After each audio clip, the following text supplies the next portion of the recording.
starring Alan Whicker. Now, how do you stop a train? Do you get in the line? No, perhaps you don't. I'm about to start a journey around some of the people and places I've explored during my 50 years in television.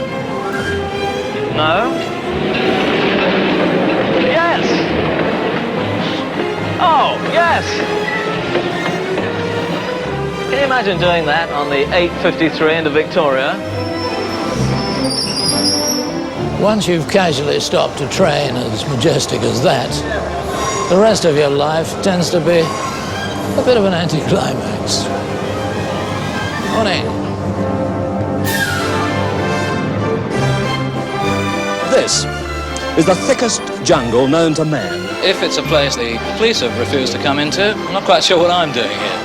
Today, an expedition into the remote territory of a doomed people.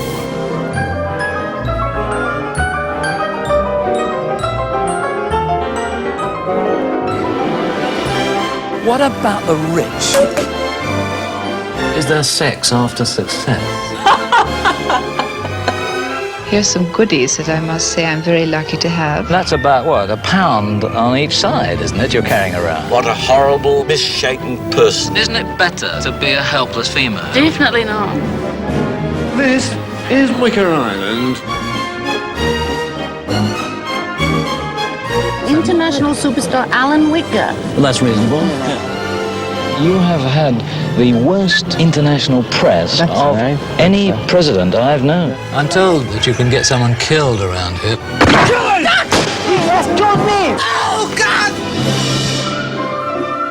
Excuse me a minute, we're just getting to the exciting bit. Whicker's World, 238, take one.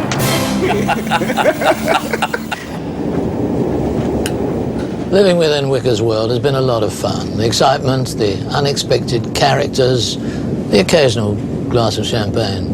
I've had the luckiest of lives, but as we raced around the world, there's seldom been time to pause and relish the impact of the way we were, the wonder of the way we are today.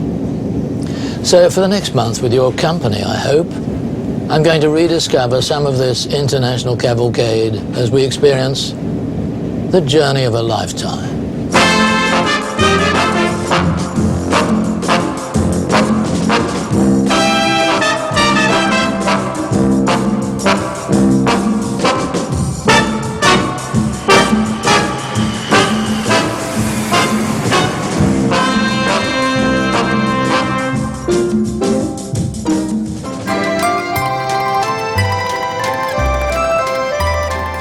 I've often looked at the remote and exotic across the world, but sometimes the most revealing stories, the most unusual people, were closer to home. Tonight we start in Venice.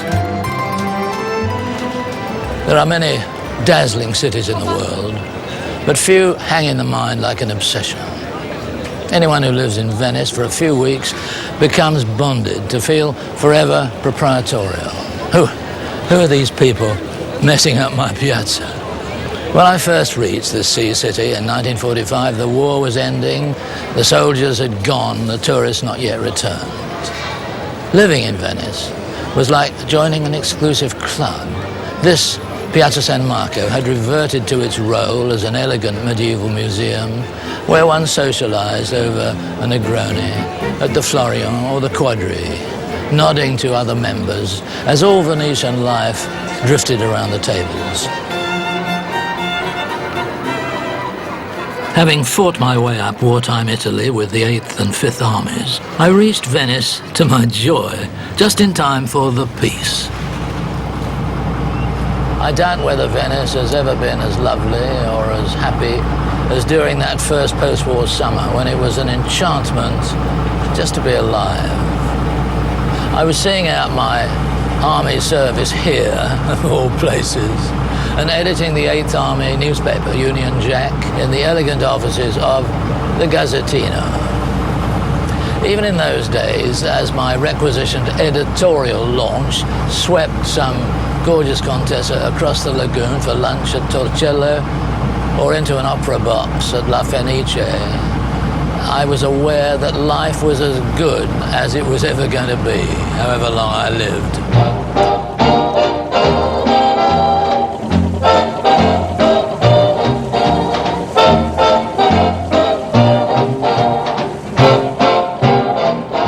I then lived for several happy months in this small pensione in a piazzetta of St. Mark's. It was humble, but well placed. It so happens that Venice has been one of the fulcrums of my life, where things change and I set off in some new direction. At the end of the war, it was here that I stopped being a soldier and became a foreign correspondent. Another 10 years and I left Fleet Street and went into television. And so back indirectly to Venice. It was here that I filmed my first overseas report, a Tonight special with Cliff Mitchellmore in the chair. A lot of people have visited Venice. Not all that number of people have lived in Venice for months on end. One member of the Tonight team has. Alan Whicker did live here for very nearly a year when he was a young man.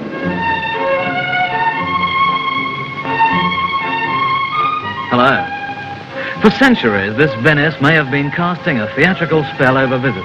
But even if it's part museum, part amusement park, and part theatre, there's a lot going on backstage that the tourists have no eyes and no time for.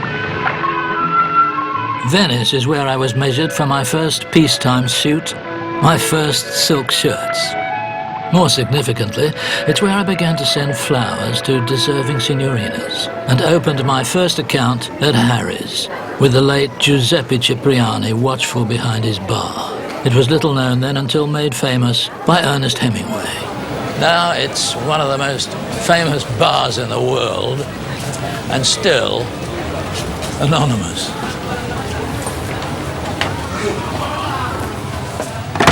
Here you'll see anybody who's anybody, plus a few anybody's who nobody. I devoted a program to the bar and its owner in 1971. Giuseppe's son Arrigo now presides over the family empire, sometimes even mixes the Bellinis. You want to believe me? You bet. Right. Good hell. Yeah. I can remember when I started in television, when I was filming.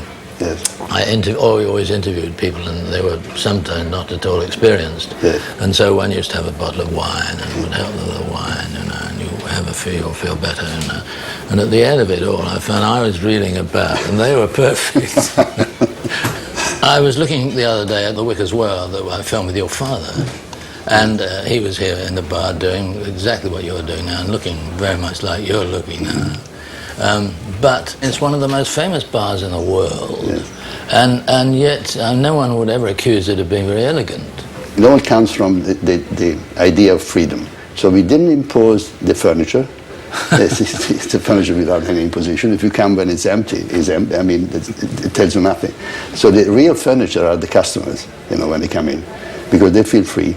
In 2001, the Minister of Art declared Harry's Bar a national monument. So it has to stay the way it is now, me included. So I've got to be here for the next few years.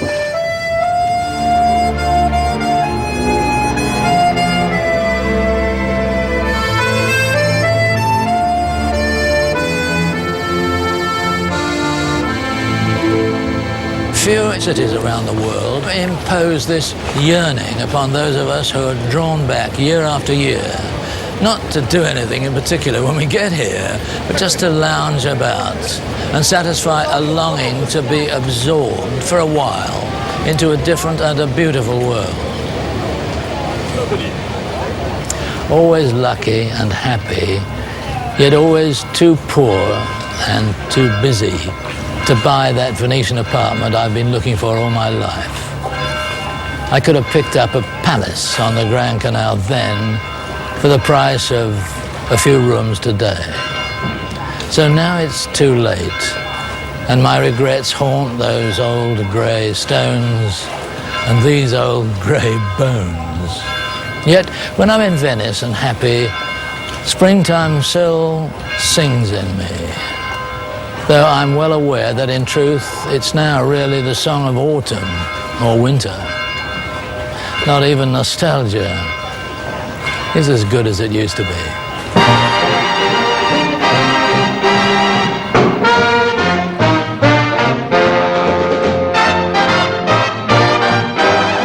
In 1946, I left the glory that was Venice and made my way back to drab post-war London. Then, after 10 years as a correspondent in Fleet Street, I went into television.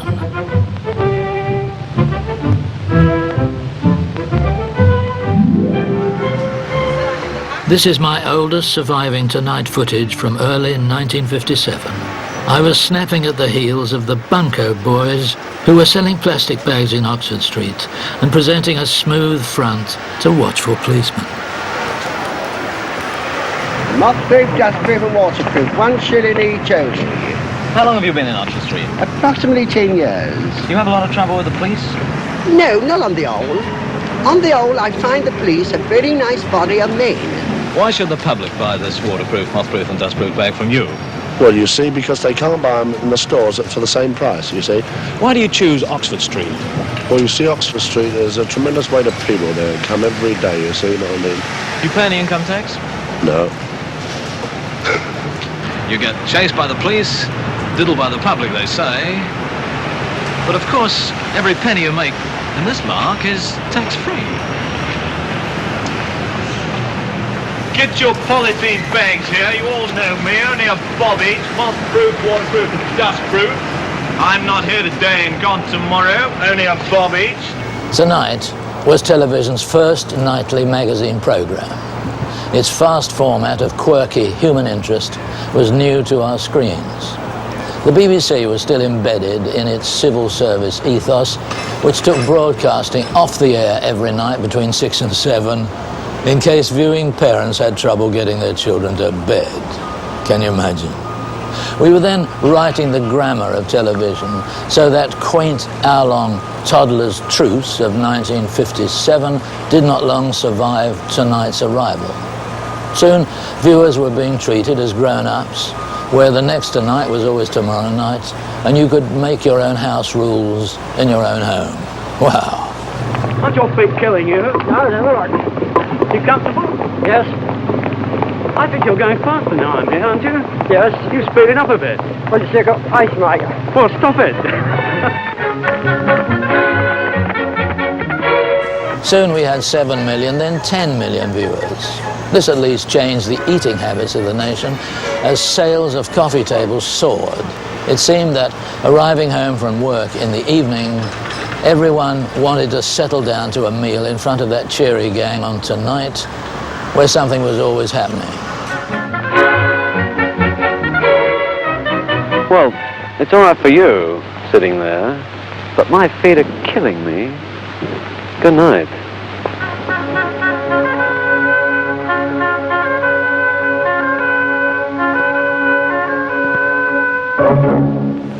I found it a perfect billet.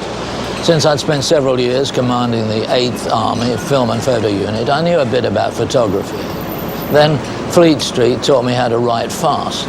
I wasn't good looking, as you can plainly see, but at least I was neat and not noticeably shy. Most important of all for tonight, I enjoyed people. And this is Meadowview Terrace, a terrace of 10 houses, and we're looking for number 5, which is perhaps a little more difficult than you might think. That's number 1, and this is number 2, and this is number 8. Number 8. You should be able to explain this to me. How long have you been delivering letters here? Just on 7 years. 7 years. Well, have you worked out these numbers? Well, it's a difficult job to work out numbers in here. I believe you. With there being 12 houses, and the number in 1 to 4 3 times, which gives you 3 1s, 3 2s, 3 3s, and 3 4s. But I'm looking for number 5. Which one is that? Well, that's the one next to number 8, which is marked 8. Oh, but that is, no, the one next door to 8 is marked 3. Well, it's number 5 from yon end, and then from this end, it's number 2. But it's 7 from that end. It can't be 7 from that end. Well, I'm sorry about this confusion. It obviously is quite straightforward.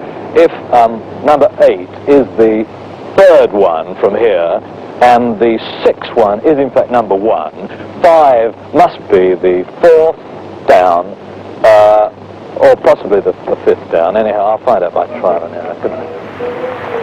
After several happy years, I found myself growing restive within the straitjacket of tonight's magazine format.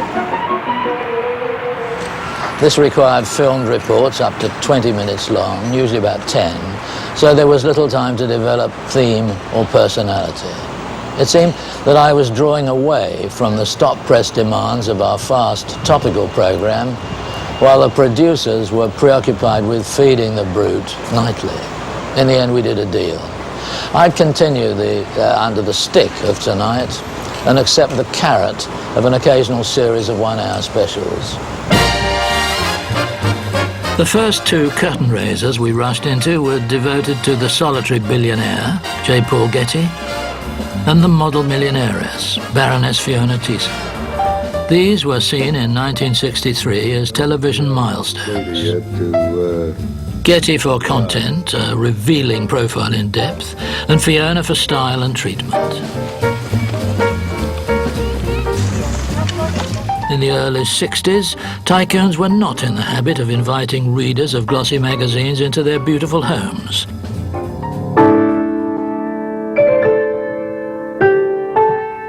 So our first hour-long program with Getty at Sutton Place was a revelation.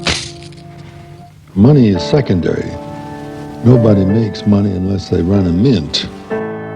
Paul Getty, then the richest man in the world, was little known.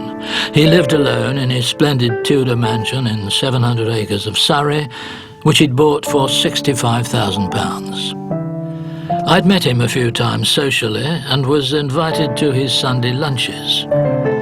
It was on one such occasion I thought I detected a faint but unspoken desire for some public acknowledgement of his remarkable career and achievements.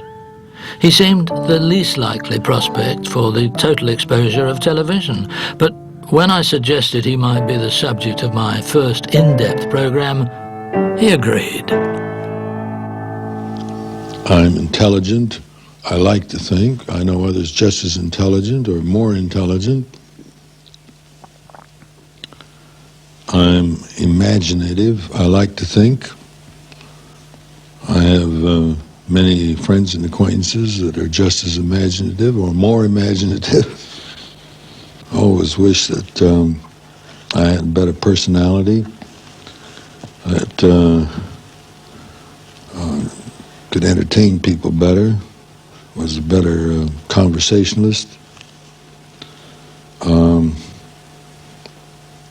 Always worried I might be a little on the dull side as a companion. There are a great many stories, Mr. Getty, of your care with money.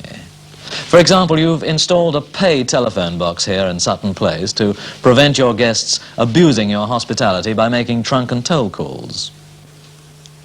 Well, I think right-thinking guests would consider that was a benefit. It's rather daunting if you're visiting somewhere and you have to put in a long-distance call and charge your host with it. For a reclusive man, Getty was surprisingly unconcerned and forthcoming. Millionaires do seem to be heavily handicapped in their search for domestic happiness. Do you have much aptitude or instinct for family life? I like to think I'm average.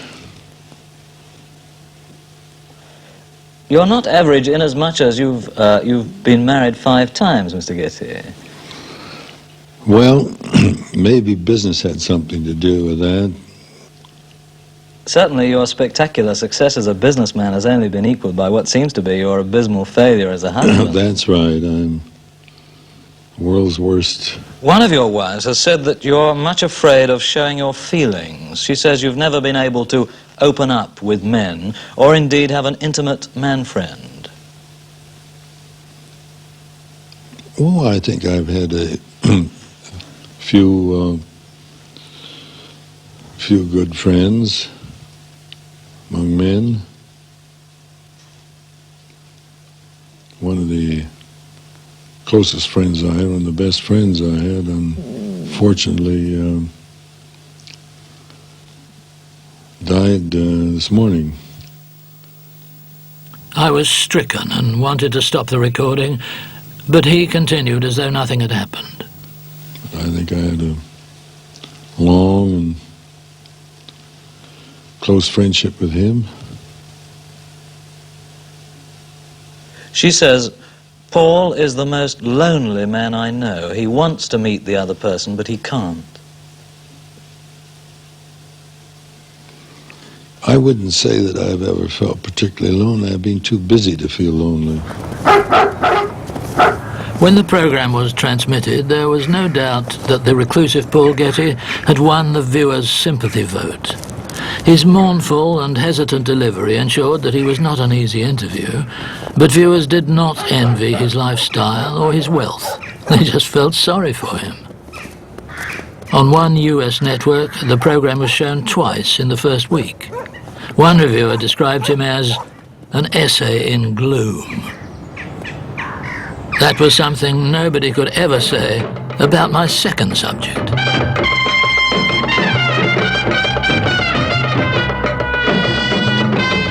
Once upon a time, and this is a true fairy story, there was a beautiful Scots girl who lived contentedly in the country, entirely surrounded by horses. She might still be there, but one day most of Daddy's money was taken by the big bad inland revenue, so the horses were sold and the weeping Scots girl went bravely out into the world to work.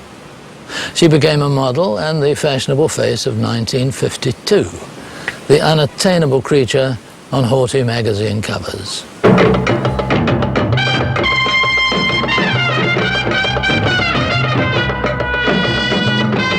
So beautiful was she that one day a rich baron, Heine Thyssen-Bornemisza no less, came down out of the mountains to claim her as his third bride.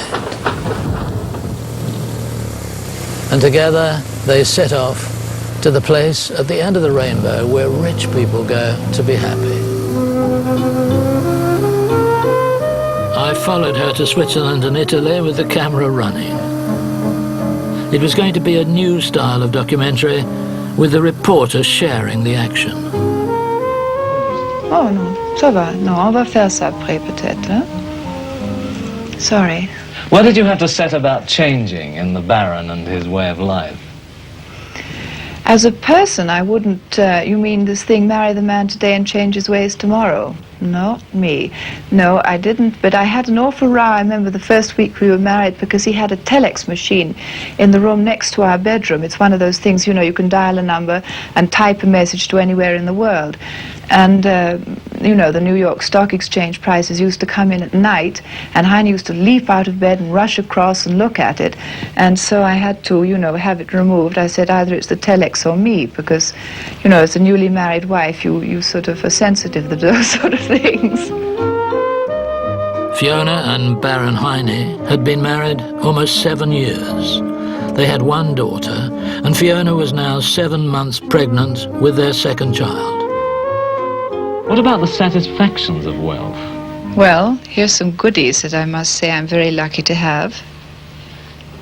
Oh, you must have been pleased to receive that, I would have thought. Yes.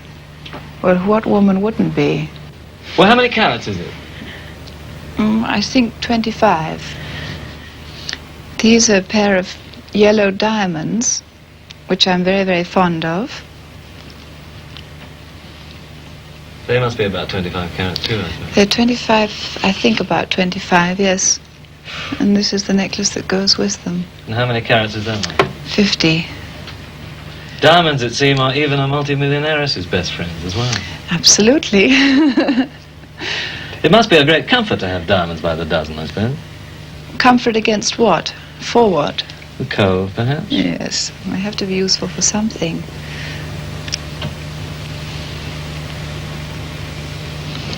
Don't tell me you've run out of questions. Never, but No? I'm enjoying this so much. Yes? Good.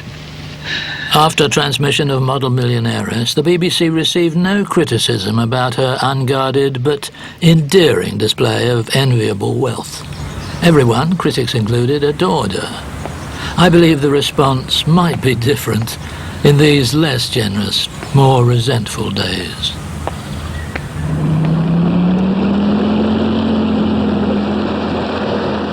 How about world events and that sort of thing? Do you keep yourselves informed of what's happening? Not very much, no. As a Swiss wife, we don't have the vote in Switzerland.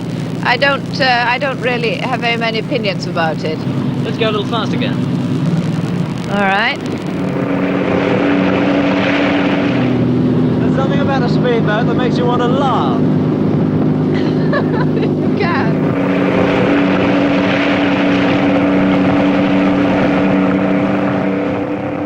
Alan, how's your drink?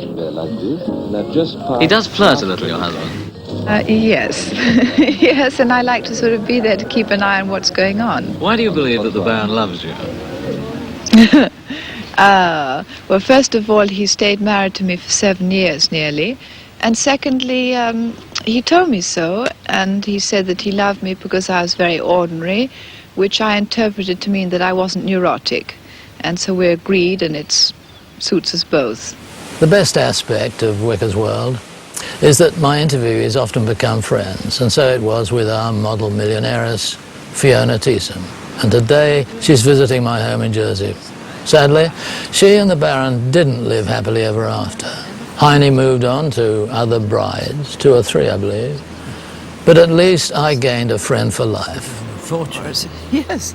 You once told me that when we made our film in 63, 63? that you went away afterwards and it was the first time you thought about your life. Yes. How did it affect you? Well, it was a terrible shock, because that one magic phrase of yours about the cushion, the security of the cushion of wealth, I saw very clearly how it had kept me. I mean, I'd always seen it as a golden cage, but it had absolutely distanced me from reality. I was very naive, and that naivety stayed with me. I didn't seem to grow in the marriage, and I was very surprised at the end that I remember a last scene where Heine goes off, and I felt a terrible sadness, because I didn't realize then what you'd seen, that it was at the end of my marriage. You saw things which I wasn't aware of, so they helped me see those. Everybody liked you, of course. Well, I was very pretty in those days. You were wonderful. I was irresistible, I was told. So yes, that is true. I couldn't have been... It was probably me telling you. You probably, I'm sure it was. You gave me great confidence, because Heine was not somebody who gave me confidence. And I used to say to him, you know, what would you like me to wear? He said, oh, it doesn't matter. But swapping you for some bouncy Brazilian. Well, you know, she was young and bouncy and lovely long blonde hair. I must say, I've often wondered whether I ever did you a disservice in encouraging you to consider more profoundly your marriage. Absolutely not. It was clear to you that it had, you know, built-in limitations and so on, and it really did help me to acknowledge the fact that I was not in the right marriage. I had not married the right man for me, and you know, what was the right man for me going to be at any rate? I mean, I never remarried, because Heine is a very hard act to follow. How difficult was it to walk away from all that? I had no difficulty at all. I didn't even have a lawyer. I didn't fight about money. I said, Heine, just give us what you think we need, the kids and I, to live on a comfortable scale, you know, as you think fit. So what he did actually is called up his secretary and say, what's your wages per month? He said, what, 2,000 francs a month? And he turned to me and he said, I'll give you 2,000 francs a month. And that was it. From the elevated world of St. Moritz, I returned to England and the fields of High Leicestershire to spend time with the Quorn, the most famous hunt in the world. This is Britain, where those who describe themselves as fond of animals sometimes hunt them to death or spend their lives dominating a very small dog. Where fire brigades are called to rescue kittens from trees, people refuse to eat eggs laid by battery hens, get up petitions for horse troughs, and any book about a gull or a duck However, Stumbling and Inane is an automatic bestseller. Old age pensioners go hungry, delinquents swing their bicycle chains, drunken parents cripple their children, but we're not really outraged until someone throws stones at a cat. Then we're off lobbying our MPs. And the field sports and blood sports lobbies, the pros and the antis, are powerful and vocal. The pros are better organized, the antis get a better press. They have emotion on their side, if not reason. And to be against something is more interesting.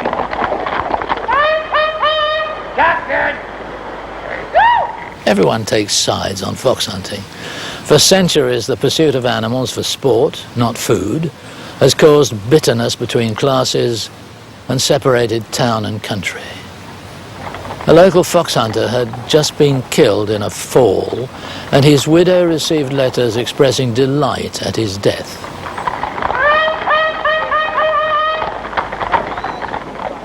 The BBC could cope honourably with any subject, apart from sex, drugs and blood sports.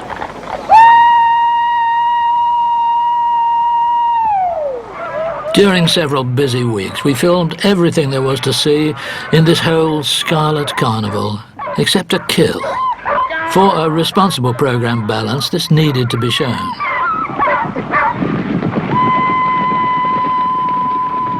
On our last day, as we prepared to leave the Quorn, a fox on a run came straight towards our cameraman with the hounds behind in full cry.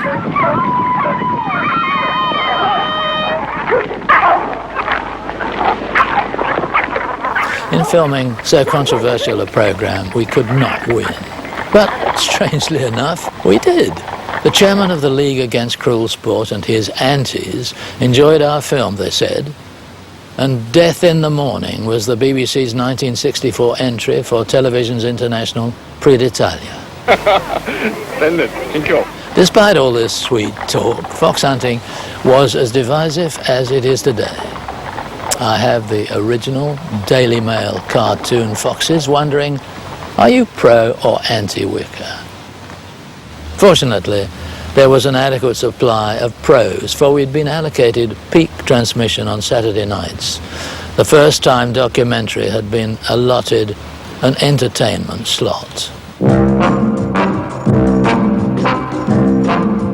With the birth of BBC Two in 1964, its controller, David Attenborough, offered me my first series of regular hour-long programmes under the banner of Whicker's World.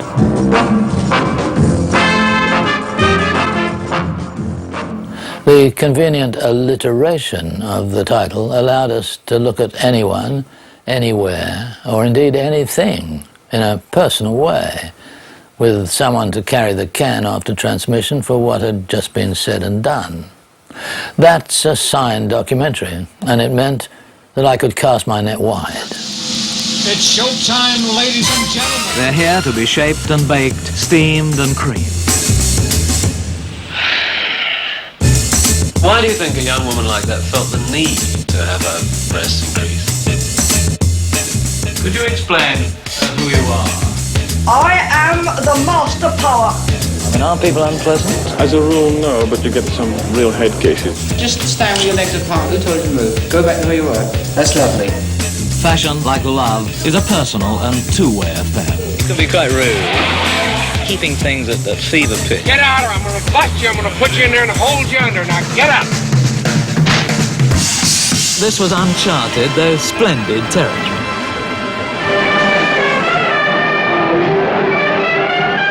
Our problems concerning fox hunting were as nothing compared to the outrage when in 1967 it was reported that Whicker's World would now examine bullfighting. Hate mail started at once, and alarm bells rang when we decided to examine the rituals of the corrida, that sunlit ceremony rich in the Spanish preoccupation with emotion, courage, and death. Like a red rag to a bull, Matador became a time bomb for BBC television. We planned to concentrate upon the most glamorous of the young matadors, El Cordobés, known as the Fifth Beatle. He had turned a classic minuet in the ring into a brawl.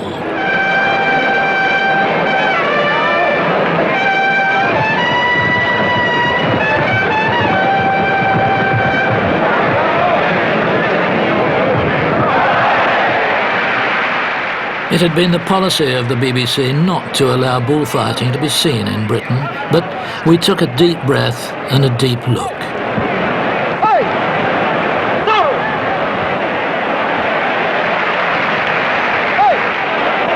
Since Cordobez is more reckless than other matadors, braver than most and less skilled than many, he's often, in a short and violent career, suffered for his fame, face down in the sand beneath the horns.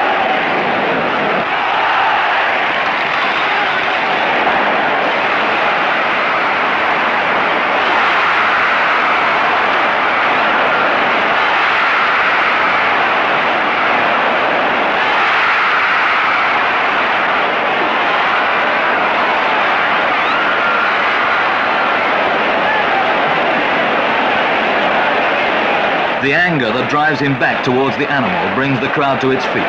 For while other toreros play the bull, lead it through a prescribed ritual, Cordobez fights it all the way. When whispers of the film reached Westminster, a group of MPs tabled a motion asking the Postmaster General to ban the programme. He refused, but newspapers published hostile editorials, and I received a massive mail damning me in advance. Despite this, Matador won an enormous audience and many awards.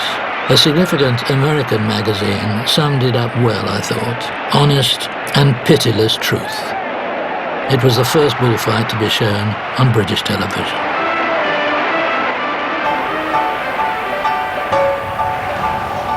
Filming Britain in the 60s, I was able to witness its social transformation. The post-war generation had few links with the past, and at a moment when life seemed to change direction, I talked to 3 19-year-old girls from different backgrounds about their most intimate hopes for the future. You're the only one that I rely on. Lady Caroline Percy was a duke's daughter with a castle in Northumberland. Norma Spray had a semi in Nottingham. And Nina Lane, the happiest of the lot, worked on a Boots production line. They gave me a bird's eye view of their dreams and attitudes. I think the best thing is to try and get a job with some little woman round the corner. But she might expect you to work harder than you'd be prepared to work, you see. Well, I'd either work harder, if I could, or get another job. Well, I might go to library college, but that takes 2 years, and I don't know whether I'd like 2 years at college without any money. Especially after being at work for some time. And, I mean, all girls, they'd rather have clothes, I think, at the moment. I mean, it's the moment that counts, because it's now that you meet your husband, and your husband's going to care for you the rest of your life. So if you can get enough clothes now and pick a husband with enough money, then you don't need a particularly good job. I'd like to be a veterinarian. Come again, you'd like to be a veterinarian? A policewoman. Policewoman? Or a hair hostess. Or a? Hair hostess. What's that? You know, on an aeroplane, you know, and you do everything. Of course, yes. Would you go out with a coloured boy? Yes, if I find him interesting and amusing. Have you?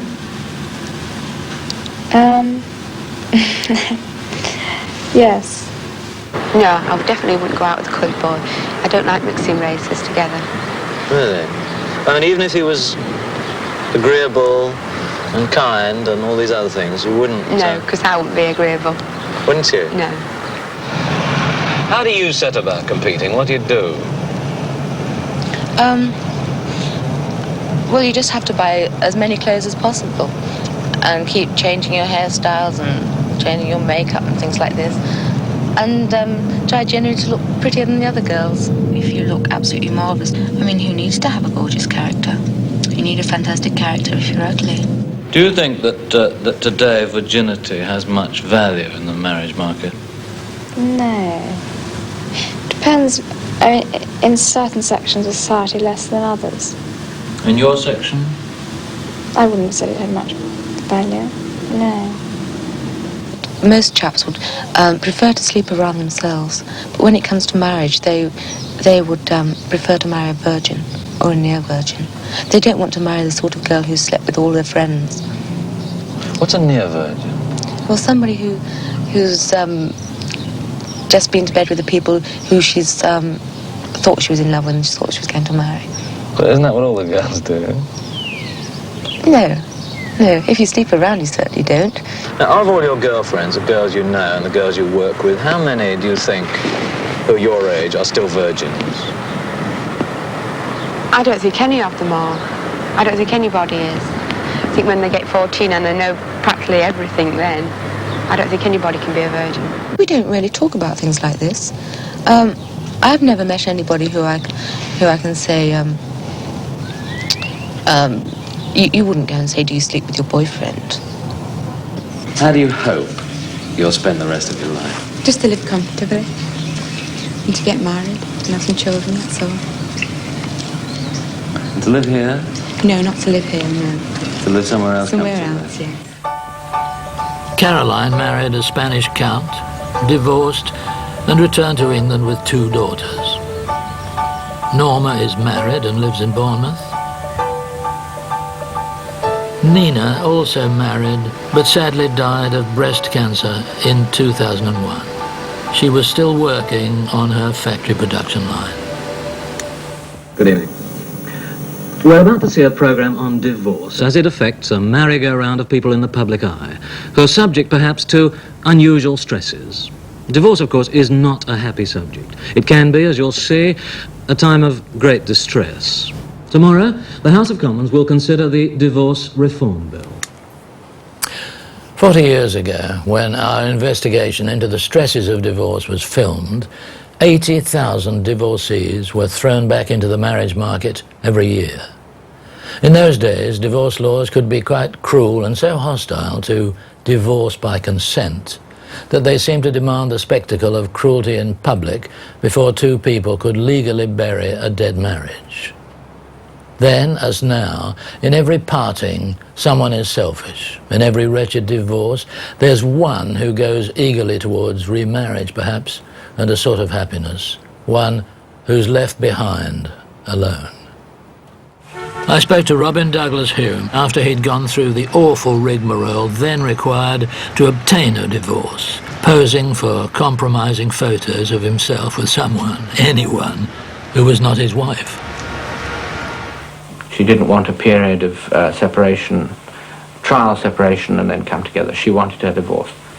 So I agreed to give her the grounds. That, I may say, is a very expensive and thoroughly unsavoury business, involving expensive and thoroughly unsavoury girls in expensive and thoroughly unsavoury hotels. And it cost me a bloody packet. Eventually we all ended up, the 2 girls, me and 2 private detectives and a lawyer, all in an office, listening to each other giving affidavits, and you know, the thing was completely crazy. Anyway, this apparently, in spite of the fact that it was good for 2 divorces but not 1, was not accepted as being sufficient evidence of adultery. Now, when I received the petition for cruelty, I can only describe one's feelings to you as if, you know, a small bomb had gone off inside your head. Because 5 years of one's life, say 70% of which were very happy, reduced to a great wad of foolscap typed out by leering little clerks in solicitors' offices. Your letters from the moment you'd met, typed out, Roneo'd, your letters to your mother, her letters to her mother's letters to me.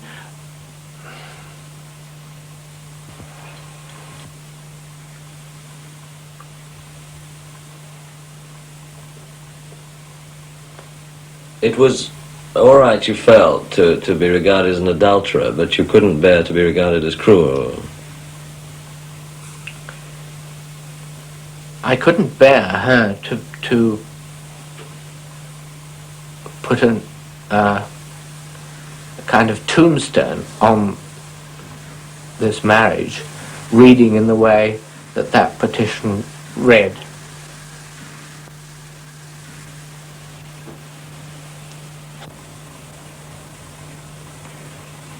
Of course, a lot of men, once they've married, have established a sort of pattern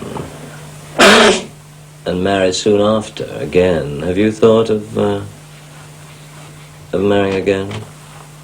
I've thought about it and come to the absolutely inescapable conclusion that it would be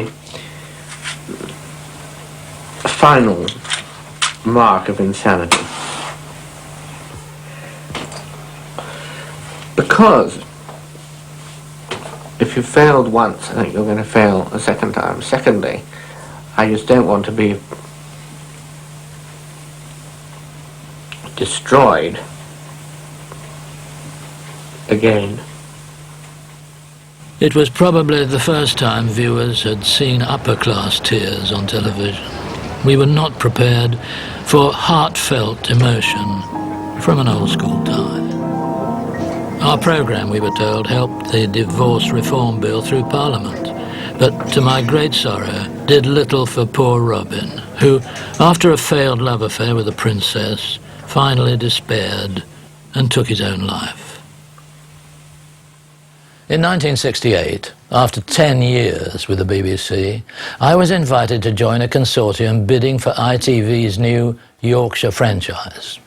At that stage, I believe I was the only member of our group with any television experience at all.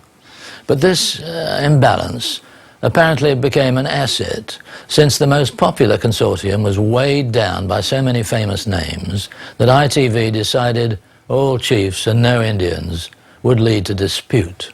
So in the final selection by ITV, Yorkshire won, but suffered an all-out strike of technicians on its first night of transmission.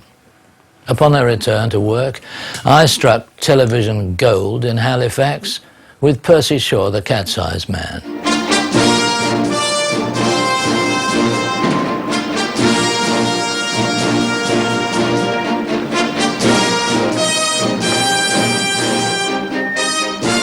He took me for a run in his Phantom Rolls, and then for a supper of beer and crisps, and asked me more questions than I asked him. How will you feel when you're about 18 months off 80? Well, I don't think I'll make it, you know. Don't you? I don't think so, no. I'm working too hard. Get away. Get away. I looked at them hands, they're nice and soft and clean. Have they ever been mucky? Yes, I did 6 years in the army. You have no, that's how I feel.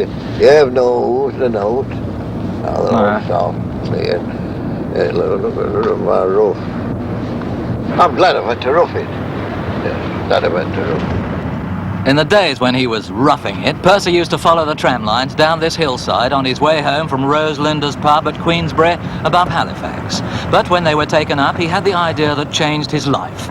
He was struck by lighting and devised a reflecting glass stud to guide his way home, giving motorists their monotonous bump-bump. Bachelor Percy roughed it when poor, and in his own way was still roughing it when very rich indeed, still in his house next to the works where he'd been living in exactly the style he preferred.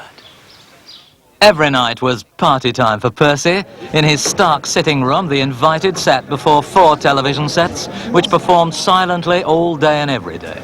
Should Percy spot something that interested him, which wasn't often, he might turn up the sound. I don't quite see why you need the 4 television sets, really. Why 4? Or why not 6? Well, 6, we'll have 6 of the 6 stations. But there aren't 4 stations. There are only 3 stations. There's 3 of the BBC to black and white, BBC to colour. Oh, I see. Which programmes do you like the best? What sort of programme? Wrestling. Oh, that's wrestling, and it'll be on tomorrow night, I hope.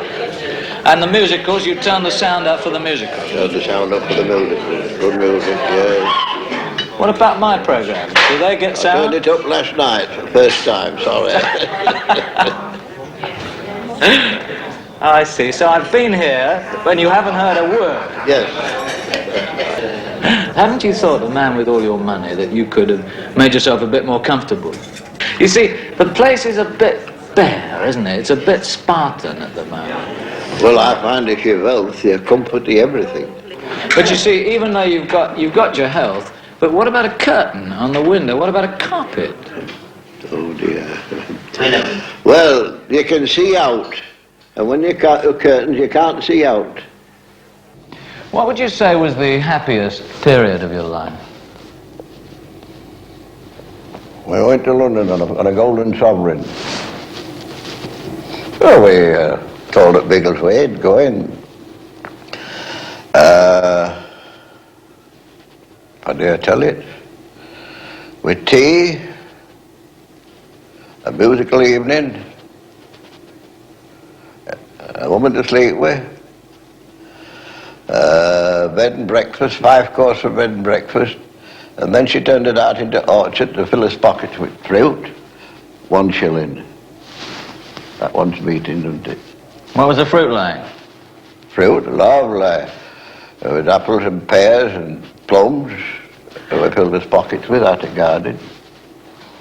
Now, you've been poor and you've been rich. Which is better? Well, being rich, I forget what I have, and I forget it gets buried, and I don't know that I have it. Sitting with him in that bare room, I wondered why, with all his money, he had no one there to take care of him. They'd want to be my boss, and I want freedom. Yes. They'd want to interfere. No, freedom and health is 2 valuable things. But freedom to do what? Oh, anything I want. Please myself. But it seems the things you want are quite regular. You want the same things every day. Yes, now. But previous we used to have changes. Fresh women, as far as that's concerned. What's the supply like today? What on? Fresh women? Oh, we're wearing out. Percy went his own way with great satisfaction. His was a most distinctive lifestyle.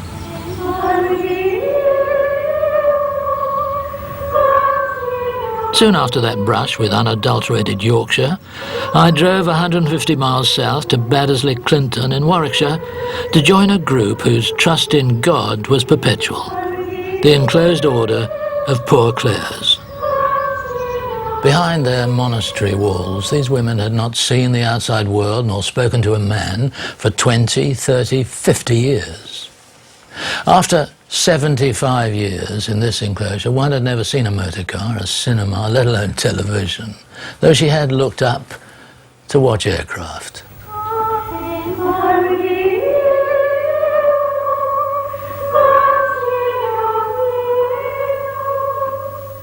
These hushed and holy ladies may live with disciplined thoughts and downcast eyes, but they certainly know how to loosen up.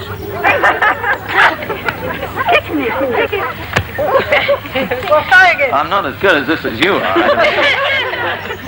4 times a week, the Mother Abbess permitted 40 minutes of do-as-you-please recreation when they could speak. And they did speak, especially Sister Gertrude. What made you choose a silent order, Sister Gertrude? Oh, it was a prayer. I wanted yes, because I never stopped talking, do I? Oh, I love to talk. I love to talk. People outside, Sister Gertrude, often believe that women become nuns after an unhappy love affair. Oh, no, I'm afraid they don't. Of course, naturally, being a girl, you get temptations. I went for a walk with a girlfriend, and she wanted a boy, of course. She wanted to get married. Well, I had to walk on because I didn't want to... I wouldn't have been faithful to our Lord if I went with a boy, you see. You can't play with fire. You can't do 2 things. What about you, Sister Veronica? Did you play with fire? Well, I did a bit, really, yes. I didn't always want to be a nun. That came as quite a shock to me and everyone else.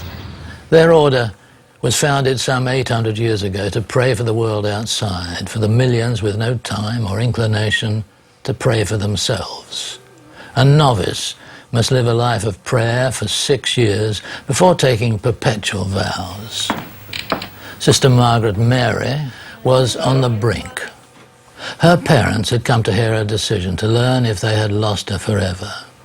How you doing since we saw you last? Oh, not too bad. No. This enclosed order now puts only a symbolic barrier between sisters and family visitors who sit in a parlour behind the token grill. Sister Margaret Mary, may I interrupt you? Yes, certainly. Sister, now what do you think your parents will feel if you decide to take your perpetual vows? I know this was a difficult thing for them when I came here, and it must in some ways still be difficult. But of course over the 4 or 5 years you do get gradually accustomed to it, you must do. Now when you're going to you're going to say goodbye to your mother and father, you're going to turn away and go back. Is there no tugging at the heartstrings as your parents go? No, because I know I'll see them again. 3 times a year? Or maybe more if the situation allows it. But that's enough, is it? In that case, I think it would have to be, don't you? It has to be, yeah. If they're all, say, only 3 times it'll have to be. Is that all right, Mrs. Sutton? Yes. See, it's hard for them. You know, I do understand and I do sympathise, really. And I've appreciated very much that all my parents have done for me. And for them, I know it's hard. But I'm in love with this life, and for me, it isn't because of that. Mr. and Mrs. Sutton could already sense their daughter would take her vows. We filmed this agonised scene more than a quarter of a century ago, but I have never forgotten poor Mrs. Sutton's stricken look as she realised she had lost her daughter.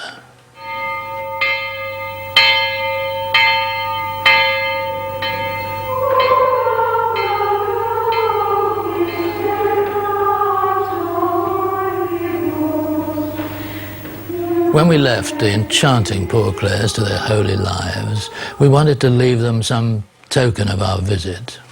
This was not easy because with their vows of poverty, any gift would instantly have been passed on to the poor. Then we remembered that they'd told us of their garden produce, that much of it went stale.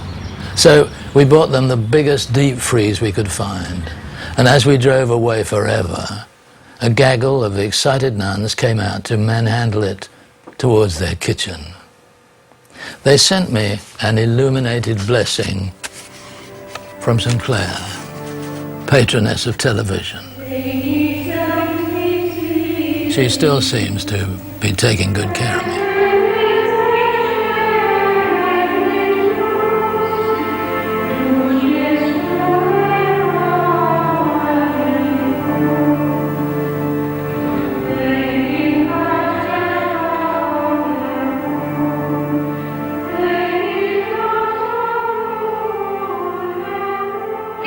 Next time, my journey of a lifetime takes us to California. Not just a pretty place, but a sensational state which can surprise. Would you sometimes go with more than one man in an evening? Sometimes. Delight. Relax. Big breaths. And sometimes kill. Bang, and I shot him right between the eyes.